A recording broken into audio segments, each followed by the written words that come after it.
Welcome back to the YouTube channel, everybody. Jesus, we can't say that.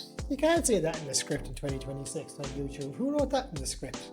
There's no way someone would subscribe to the channel if I said that in 2026. If you followed along with my last video where we spoke about making closing irrelevant in some of your sales cycles, today we're going to jump in a bit deeper about the individuals you probably know on your sales team that get the highest numbers in, they consistently perform very well, renewals get done, and they repeat this time and time again. And something I want to touch on today is the operating model I've noticed about a lot of these individuals who are consistently high performers, and we'll jump into a few techniques that you can incorporate into your sales cycles as well. Now, I really want to quickly address that there's this ideology of a great salesperson who's very assertive, very confident, really well dressed, and they can go into a room with nothing more than a pen and paper and they come out with signed contracts, and it's like, wow, how do they do it? And you know what, those people probably exist. I don't know if I've met many of them. I think that high pressure sales tactic of you need to do this in this room now or else this isn't happening, so on and so forth, that can happen, that can work, deals can get done in those scenarios.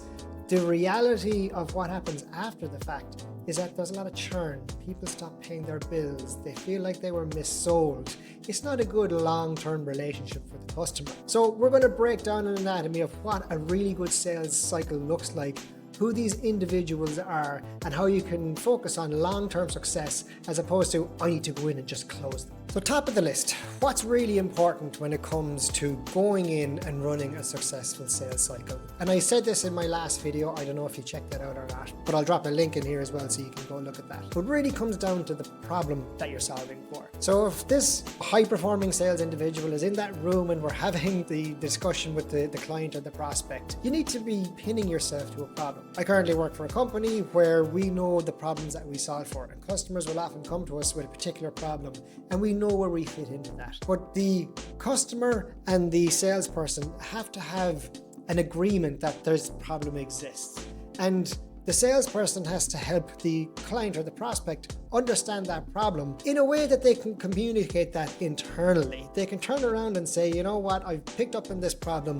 This is the thing that we're going to solve for. Because without a problem, there's absolutely no sale whatsoever. And once we've identified that problem, we also need to understand what is the backlash? What is the cost of inaction? If we continue to let this problem surface time and time again, what's going to happen? The most basic thing ever would be, let's just keep on working in Excel and we'll stay in Excel forever. As companies grow and different teams get on board with different projects, you reach a breaking point of not everyone's actually that good at Excel, and it turns into a bit of a nightmare when it comes to managing, scaling teams. And some people might use Excel, but other people, they just don't pay attention to it and they think it's a nag. So if we don't do anything to address that problem, in the long term, what other problems are going to come up? So if you can gain agreement with the prospect or the client that there's a problem there, in the long term, if we don't solve for it, what's that problem going to turn into?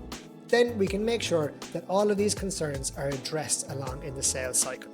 We need to make sure that this happens early on. So don't hope that you're pinning yourself against a certain problem and when we put it in front of the CEO that they'll be aware of it. 9 times out of 10, whoever your champion or whoever you're working with in a sales cycle, they might be aware of a problem. But that's not to say that their boss is aware of it, or the CEO or the board or whoever else needs to be involved in the decision. So we really want to make sure that all of those concerns are addressed throughout the entire sales cycle, as opposed to hoping that it'll come up at the very end and they'll just say yes. So what are some of the behaviors that you'll notice in top salespeople whenever we're solving a problem together with the client? Now, I've reviewed a lot of sales recordings. We have software in our company where we're allowed to observe other people. I can consistently say that some of the top salespeople are very, very patient. They slow down, they take it easy, they ask a question and they shut up. They wait for the response. They're not nagging. They're not doing the typical, hey, how you doing? Great to see you. Oh my God. And they don't stop talking. They're overly energetic to be on a call with a customer. No, they really, really slow things down. Okay, so that's a very important behavior for a top salesperson, is to slow down and be very patient throughout the sales cycle. Another behavior that I've noticed is they make it really easy for a customer to buy. And what I mean by that is you don't have to go out and create massive slide decks with a million pieces of information for the customer to digest. If you're looking to pitch a product or a service, an email with a few bullet points and a price, that's probably all the customer is looking for. So give them very digestible information as opposed to, oh, I need to click into this PowerPoint and get to slide number 19 to find the pricing. They're not going to want to do that when they're sitting down with their boss. Their boss is probably going to turn around and say, okay, that's the problem, what are we solving for? How much does it cost? If they need to go through a PowerPoint, they've lost the attention of their boss. If they can open up an email and get that information quickly, you're probably in a better place to understand, is this going to be affordable for the customer? One more thing that I think is really important as well when we observe a lot of elite salespeople is they talk about the final decision as this is a formality. Okay, and what I mean by that is we've gone through the sales cycle, we've understood the problem, we've understood what happens if we don't solve that problem, what's the long-term pain they might run in for. We've given them the information so they can confidently pitch our service or our products to their boss. We're gaining alignment, like, is this actually going to move ahead? So the final meeting is really just a formality. Hey, we got the go ahead. Are you ready for me to send you that contract now? As opposed to, oh, I'm waiting to hear back tomorrow. I hope they go for it. In those scenarios, if you're really hoping and you don't know, odds are you mightn't have won the deal. There's a lot of work that goes into making sure you run a successful sales cycle as opposed to, oh, I'm just waiting to hear back from them tomorrow. What I've noticed with a lot of the elite salespeople is they actually know they've won the deal before the final decision is made. They're confident in saying that's moving into commit. They're definitely moving forward by that date. So there's definitely a level of confidence of like, yeah, we know we're winning that business. We've identified there's some weaknesses in our game or there's some threat on the deal, but we're pretty confident by the end of that decision process that we're going to be winning the business. And this skill set compounds over time. The more sales cycles you run, the more confident you will get, the more patient you'll get, and the better you'll get at understanding, like, are we actually winning this deal?